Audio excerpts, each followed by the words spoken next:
Radio nostalgia from Mars.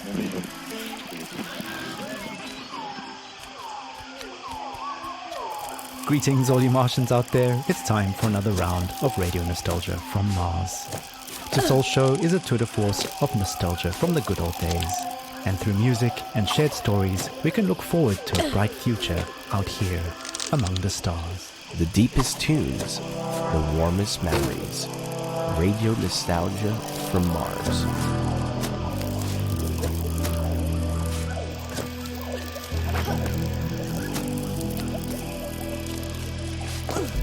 I'm the son of no one. I'm the son of no one. I'm the son of no one. I'm the son of no one.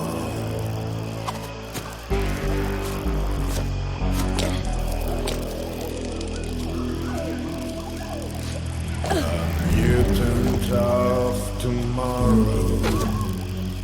I've got no time for sorrow. I found becoming a stag, antlers with no yellow tag. Left to my own devices, used to permanent crisis. Without race, without creed, I am pure spiritual speed.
And late dinners with friends. But alas, we cannot dwell there forever, so out of the darkness and into the light.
taking us back to the days of late-stage capitalism at its finest.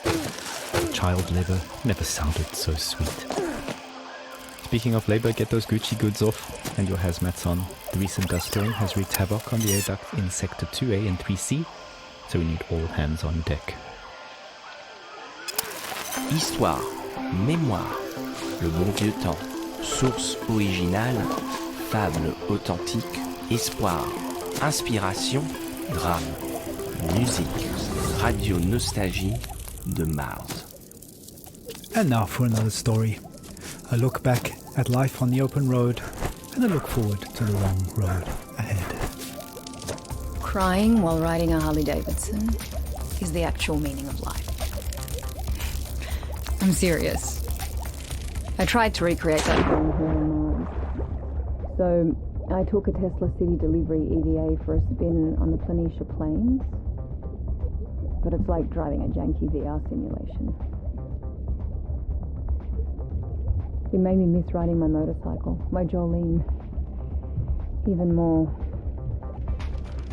At 35, for 30 days in the blistering heat of July, I took a 4,600-mile trip across America on my motorbike. We set off from California, we zigzagged up and down the country and covered 18 states all the way up to New York City, where I was to take over my father's company. During the trip, the biggest surprise for me was how much of my thinking was practical. Even banal, I just focused on staying alive at 70 miles an hour on two wheels with crazy winds buffeting me in all directions. So while my mind was this constant barrage of compulsive thoughts, those thoughts were generally practical.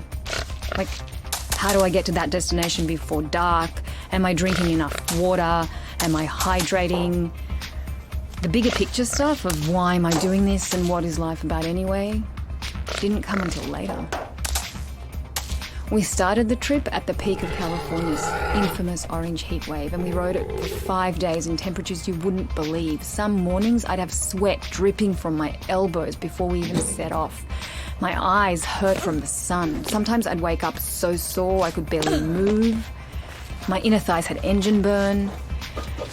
And even though those closest to me actually didn't think I'd make it, I learned that I could physically overcome much more than I thought. So after that rite of passage, I knew I could take over the company. Instead of being an entitled little brat who's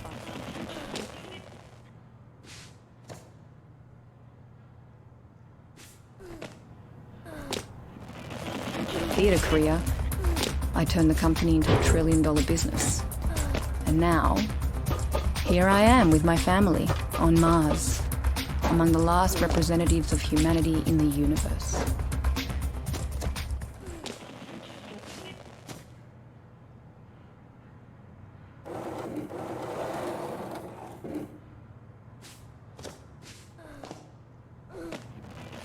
In this high-minded idealism, life has no meaning.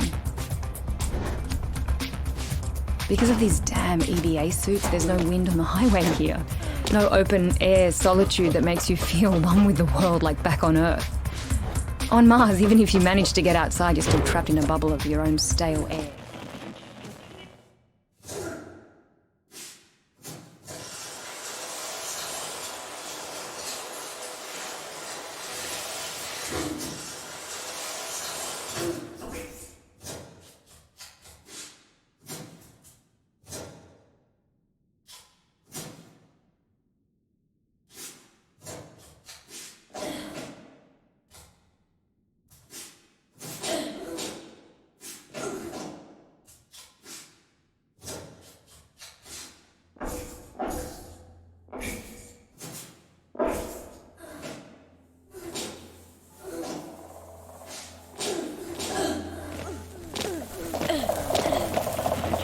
No matter where you go, isolation clings to you.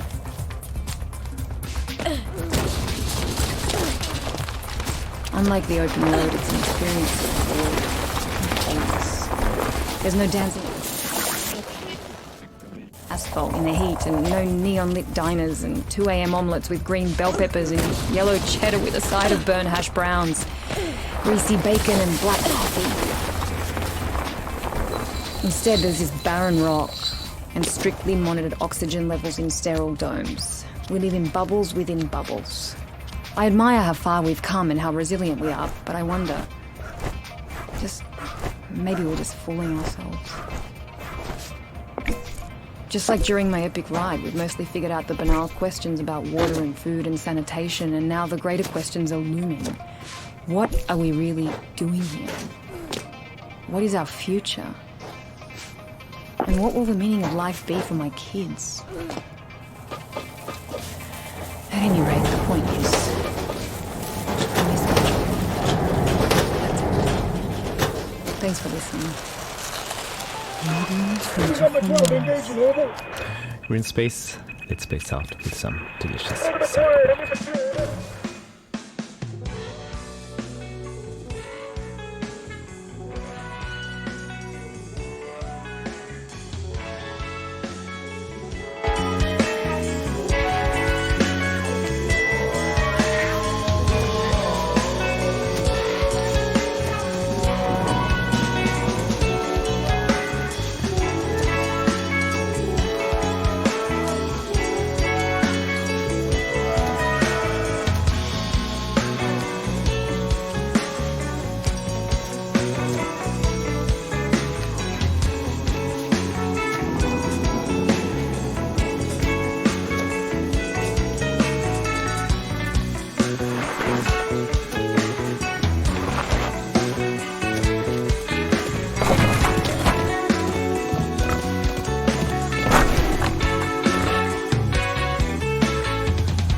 skies, warm days, the long-lost summers of our past on Earth. Will we ever return? Stay tuned for more on that.